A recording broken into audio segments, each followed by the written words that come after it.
নমস্কার, নিরূপণার আবারও একটা নতুন ভিডিওতে আপনাদেরকে স্বাগত জানাই। তো আশা করি আপনারা ভালো আছেন, আমিও খুব ভালো আছি। তো এখন আমি চলে এসেছি আমার বাপের বাড়ি, কারণটা এটাই যে আমার বড়মশাই এখন কাজে চলে গেছে। দুপুরের মেনু হচ্ছে সেটা আপনাদেরকে তরকারির জন্য বেগুন, পাতাকপি, সিম, আলু কেটে নিয়েছে। আর এটা ফুল চিংড়ি বলে, অনেকে জানি না কি বলে, তাই আমাদেরকে ফুল চিংড়িই বলে, ফুল চিংড়ি। আর এখানে পেঁয়াজ আর লঙ্কা কেটে রেখেছে, এই দিয়ে একটা চচ্চড়ি মতো হবে, মানে ঘন্ট মতো হবে। হয়ে গেছে চিংড়িটা দিয়ে দিচ্ছি।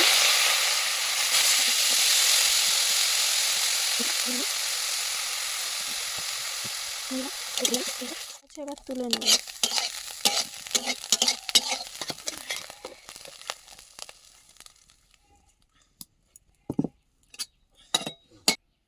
তো কড়াইতে তেল দিয়ে দেব।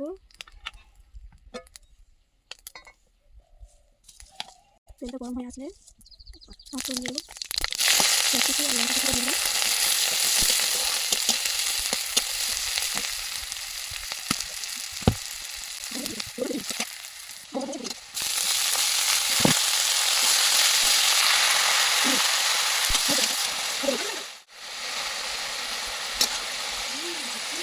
চিংড়ি মাছটা ভেজে রেখেছিলাম, দিয়ে দিলাম।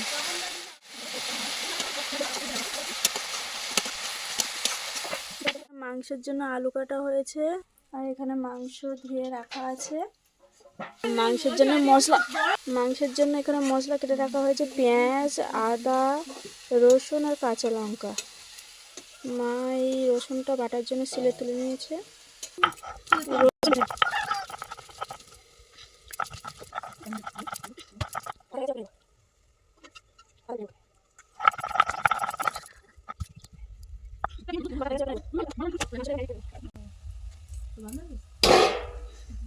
পেঁয়াজ কুচি দিয়ে দেবো, অল্প একটু রসুন,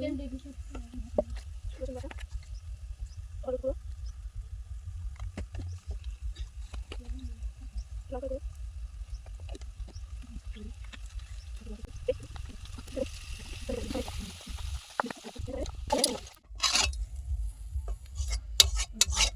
চচ্চড়িটা হয়ে গেছে,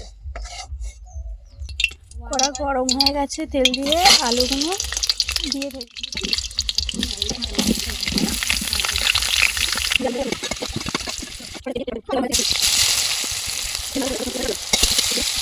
হয়ে গেছে, এর মধ্যে আদা বাটা, রসুন বাটা, লঙ্কা কুচি দিয়ে দেবো।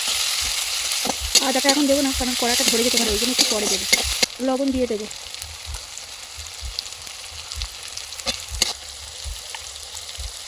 হলুদ গুঁড়ো দিয়ে দেবো, লঙ্কার গুঁড়ো দিয়ে দেবো।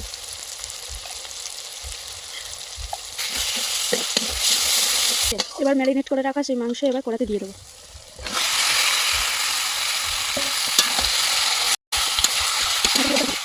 লাস্টে দেওয়ার কারণ যাতে না কড়াটা ধরে যায় আর মাংসের টেস্টটাও খুব সুন্দর আসে।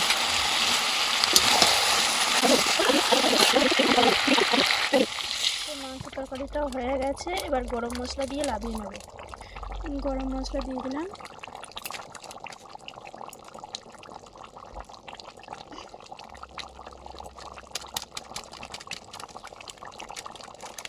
এবার লাভিয়ে নেব।